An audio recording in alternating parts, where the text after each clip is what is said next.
Bonjour. Je ne crois pas que ceux parmi vous qui connaissent le nom d'Adrienne Bolland soient très nombreux, et c'est dommage parce que son histoire est fascinante, mais écoutez plutôt. Moi, je m'appelle Jean-Philippe Devise et je serais très heureux si vous vous abonniez à ma chaîne, et en plus ça vous permettrait de ne rien rater, et je serais très heureux aussi si vous partagiez mes vidéos et si vous les commentiez naturellement de façon courtoise et amicale. Adrienne Bolland naît à Paris en 1895, et d'ailleurs elle y meurt aussi en 1975.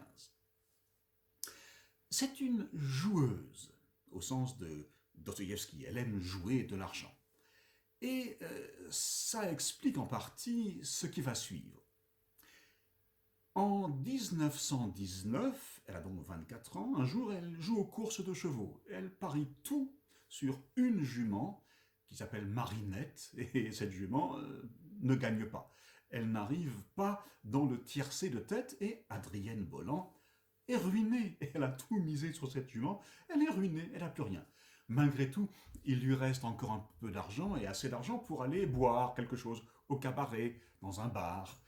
Et là, quelqu'un lui parle d'une école de pilotage, et sur un coup de tête, elle décide de devenir aviatrice, pilote. Euh, Elle entend parler d'une école de pilotage au Crotoy. Le Crotoy, c'est dans la baie de Somme, à l'ouest. Et elle s'y rend. Cette école de pilotage appartient à un constructeur d'avions qui s'appelle René Caudron.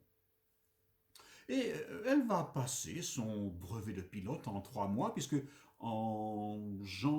fin janvier 1920, elle obtient son brevet de pilote.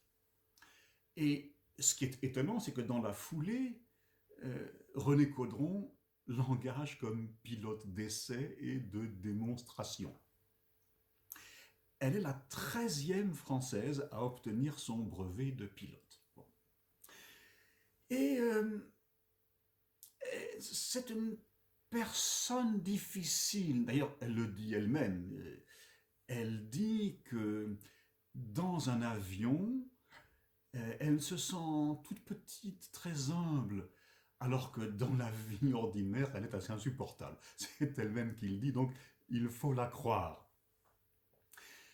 En 1920, René Caudron a l'idée de lui faire traverser la Manche dans le sens France-Angleterre, parce qu'elle sera la première femme à le faire. On sait que Monsieur Blériot, Louis Blériot, a déjà traversé la Manche en 1908 aux commandes de son Blériot 12 ou 11, je ne sais plus. Et d'ailleurs, une femme a déjà traversé la Manche, mais dans le sens Angleterre-France. C'était une Anglaise, dont j'ai oublié le nom. Et Adrienne Bolland est absolument d'accord avec cette proposition, et elle va à Calais avec son avion, et René Caudron lui donne de l'argent, une somme d'argent pour subvenir à ses besoins une fois qu'elle sera en Angleterre, parce que naturellement tout le monde pense que cette traversée va très bien se passer. Mais au dernier moment, elle apprend que ses amis pilotes se rendent à Bruxelles, j'ignore pourquoi. En tout cas, ils ont l'intention d'y fêter quelque chose, ils vont faire une grande fête, et finalement, elle décide de ne pas traverser la Manche et de se rendre à cette fête avec ses amis pilotes à Bruxelles. Elle en parlera comme d'une fête à tout casser ensuite, d'autant plus que c'est elle qui paie, qu'elle paie tout avec l'argent que lui a donné Monsieur Caudron pour subvenir à ses besoins en Angleterre. Et puis le soir, après la fête, ou dans la nuit, elle va se coucher. Et le matin, quand elle jette un coup d'œil sur le quotidien local, elle découvre sur les gros titres qu'une aviatrice est perdue en mer et que des bateaux sillonnent la Manche à sa recherche.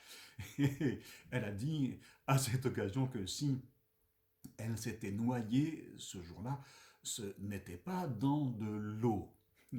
Finalement, elle finira quand même par traverser la Manche, je crois, en août 1920. Alors on pourrait penser que cette aventure l'a un peu calmée. Pas du tout.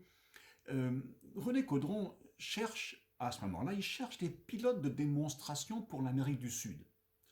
Il lui demande si elle aurait envie d'y aller. Elle répond que oui, juste comme ça, pour voir pourquoi pas. Hein, elle est un peu casse-cou. En plus, elle est fauchée. Voilà, pourquoi pas. Elle va embarquer sur un bateau, accompagnée de son mécanicien, monsieur Dupérier. Et sur le bateau, il y a deux caisses. Sur le bateau, il y a deux caisses qui contiennent deux caudrons, qu'on appelle des caudrons G3, c'est le modèle de caudron qui s'appelle caudron G3, en pièces détachées.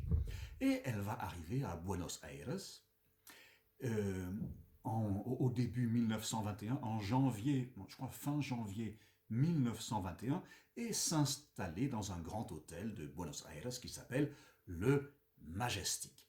Et si tu veux en savoir davantage, eh bien, je ne vois qu'une solution, c'est de regarder ma prochaine vidéo. À bientôt.